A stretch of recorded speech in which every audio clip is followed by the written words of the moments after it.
Yeah, cream of the crop, Devil Dog Gaming. Step into it. Hey everybody, the devil's in the details. Hi everybody, it's me and I'm back with another game review. Like I said, September is a plethora month of games when you just have so many big titles coming down the pipeline. And here's one that my one buddy, I think Dead Man Bones, thought I wasn't going to review. A little known game known as Control. Well, what is Control? Well, it is the next game in the long line of games made by the game company Remedy.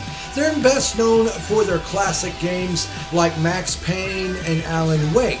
Now, their last game they made, I don't remember what it was, but it wasn't that good of a game. A lot of people, I think it was Quantum Force or some weird name like that. It didn't go over too well. A lot of people didn't like it, so this game kind of slipped underneath the radar. Now, how can I actually say this? This game, other than having a really dumb name, is a very interesting one. Yeah, have you wondered what Control is? Well, stay tuned to my epic game review to find out.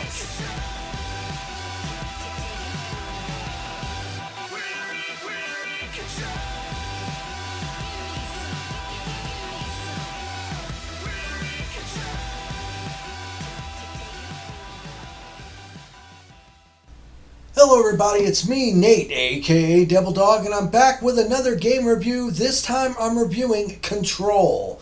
It was developed by Remedy Games and published by 505 Games and was just released on August 27th of 2019 for the PlayStation 4, the Xbox One, and Microsoft Windows. It is a third-person shooter with very neat mind-bending supernatural abilities where you play as a character named Jesse, and I'm not going to spoil it because it's rather a detailed story with this game. In fact, it heavily focuses on story. Like most Remedy games are really well known for their really good plots and character development, and this one is pretty much no different than the others. It's heavily focused on the story and the supernatural abilities of your character you play as.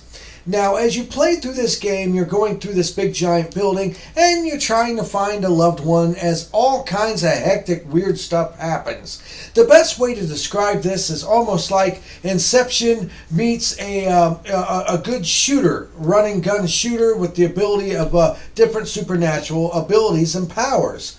Now, first of all, as you go through this game, you'll have your trusty weapon, and as you progress far enough, you can upgrade the weapon where it's not just a pistol anymore. I don't want to spoil it, but it has some pretty neat stuff, including transforming into a shotgun and some other things as well as you progress. But you have this gun as you go around, and you're trying to solve the mystery of what's going on. I'll say it with your brother, pretty much what it is. And the main aspect with it is as you're going through, you may seem kind of overwhelmed by the sheer amount of items you can find in this game, including mods that you use for you and your weapon. Now, as you progress through, you'll be able to attach different mods to both your weapons and your body that will allow you to have different perks as you go through. And it's a bit overwhelming. In fact, I think they give you too many throughout this game. But, hey, the more the merrier. At least you have a good variety, right?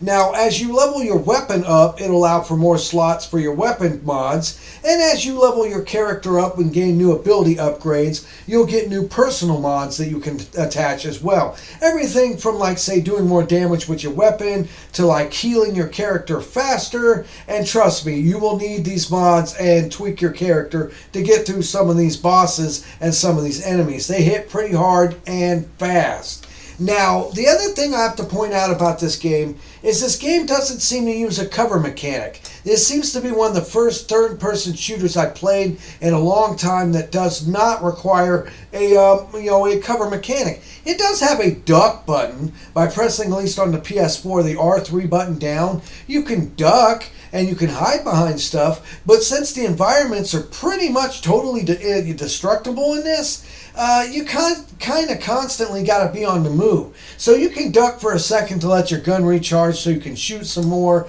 as you do some other moves. But it seems to focus heavily on running and gunning and not trying to hide and pick enemies off from a distance. Because the AI of the enemies is fairly decent too. I mean, they'll come and they won't just wait around for you. They'll sneak up on you and strafe you and all kinds of interesting stuff. Now, this is a kind of a weird hodgepodge game.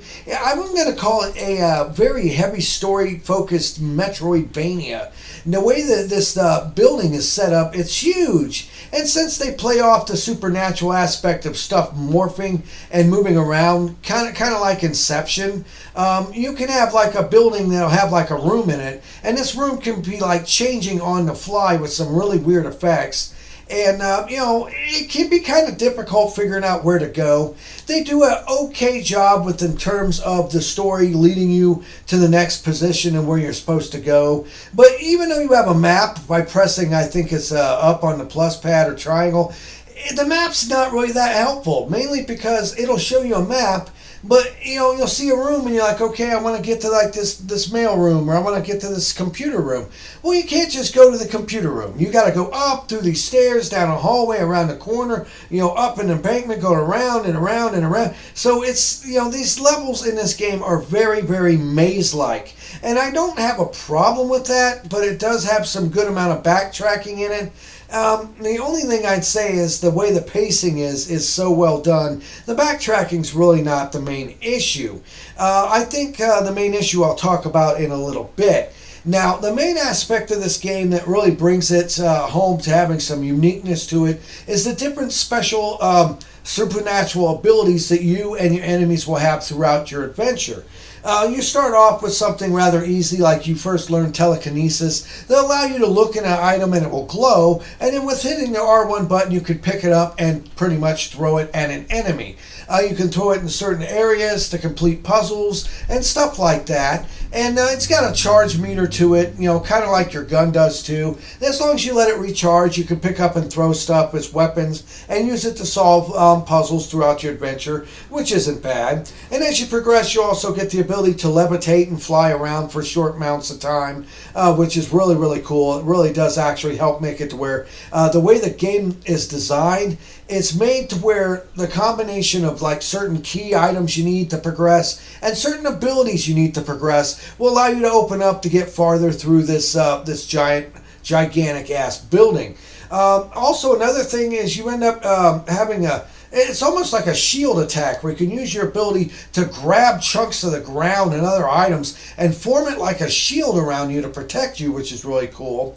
And you'll also get your standard issue melee attacks where you also can like send people flying back, crush things, break things, throw things at people. You have a ground slam ability. If you jump up and down real hard, you can do this mega like superhero landing ground slam and crush people that way. And it even has a nice little thing later on as possession. You can take these other human enemies and possess them and have them pretty much give you cover and move around. Now, roughly through this give or take a little bit more than 10-hour-long adventure, you'll get all these neat new powers, get different upgrades for you and your gun, and fight all these enemies as you progress through trying to solve the mystery of this building and find the one person that you're looking for.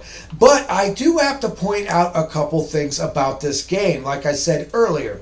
Now, first of all, graphics-wise, this is a stunner. This game looks beautiful. They got all kinds of neat little graphical effects that they use in it. Just the amount of sheer level design in terms of destruction is very impressive. You being able to go around and destroy just about everything is really, really cool. And it does bring back memories of almost like being in a Matrix game. Combining that with these supernatural abilities and the aspects of it being a highly supernatural story, it's a really welcome change and a really solid built game. The gunplay mechanics are spot on and great because, come on, it's a Remedy game. If you played Max Payne, they know how to make a good running and gunning shooting game. But here is the problem I have with this title. The level design is a nightmare. It may be a Metroidvania style game that you can only progress so far until you have a special ability or an item, but the way the level is designed is so maze-like, you will get confused and lost constantly in this game. The other thing I have a big problem with is there's not much terms of variety in the enemy designs.